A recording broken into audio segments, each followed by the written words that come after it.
it's been shown that people that have NDEs tend to make a shift potentially and will become um, changing their values and priorities in a transformative state. They will actually deepen their sense of meaning and purpose of life, have a more spiritual outlook, report a reduced fear of death, increased altruism, and a greater appreciation for life. Now, it's also been shown that psychedelic mushrooms for people that are chronically ill or like in hospice can help them confront death without the fear and have a more peaceful death. Um, and so I think there's a lot of power to this. And we were talking earlier about all this fear associated with death. Now, I think a lot of people that have lived a long life and are kind of suffering in their older age kind of welcome death and the peace that it brings to them, the end of suffering that it can allow for. Also, individuals that are in excruciating, miserable conditions that are ready to move on from that. They know that there's no hope of overcoming it, and they're ready to be in a better place. So, for those types of situations, people kind of will death to be somewhat of a blessing for them. But in the Japanese culture, death in the ancient times, death was considered to be something that can be honorable or dishonorable, and it was willful that an individual would have an honorable death. And sometimes that would mean that they would have to take their life early on to maintain the honor for their family and commit the acts of seppuku or harikari. So it's very interesting that in some cultures they find that like dying in battle is an honorable death, and so they wish to die in battle. And if you live by the sword and die by the sword, maybe to die in battle is an honor. If you can overcome the fear. But I feel like when you carry a fear about death, it changes the whole situation.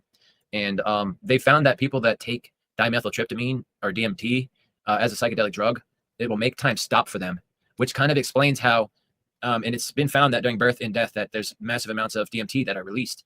And it's thought that when people have that review of life, or they see their whole life flash before their eyes at that point of death, that the DMT might be facilitating some kind of a life review where you can look back and experience like the whole of your life in that one instant of death. And so what could that mean is a lot of people may have taken that to mean that we will have our life under review and judgment, the gates of another realm where we will appear to after that experience. But we really don't have too many individuals coming back from that other realm to be able to tell us what that's like.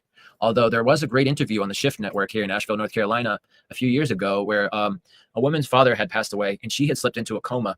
She was able to go to the other side and meet with him there.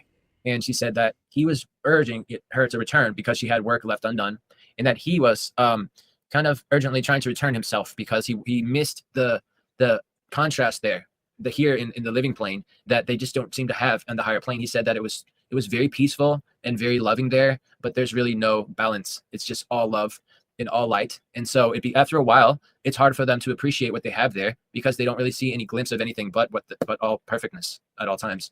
So that was her testimony of her coma experience, having conversed with the spirit of a loved one on the other side, which is very, very interesting and compelling. We don't really see too many of these people that have actually gone to the other side and spoke to other ones about what it's like there. So that was a pretty insightful interview that I was able to come across, and brings up a lot of questions. And I think what was asked earlier in the beginning of this talk is that, do our expectations of the afterlife influence what we experience? And I think that they definitely can and should. I feel like when we create a meaning of life, and Alan Watts would suggest that we have to create the meaning of life in this life experience for ourselves, and that what we create for our life experience and it could influence what we experience at the point of death. And I feel like the fear that comes with it is not necessarily that something that we've created for ourselves. It's something that's been pushed down on us.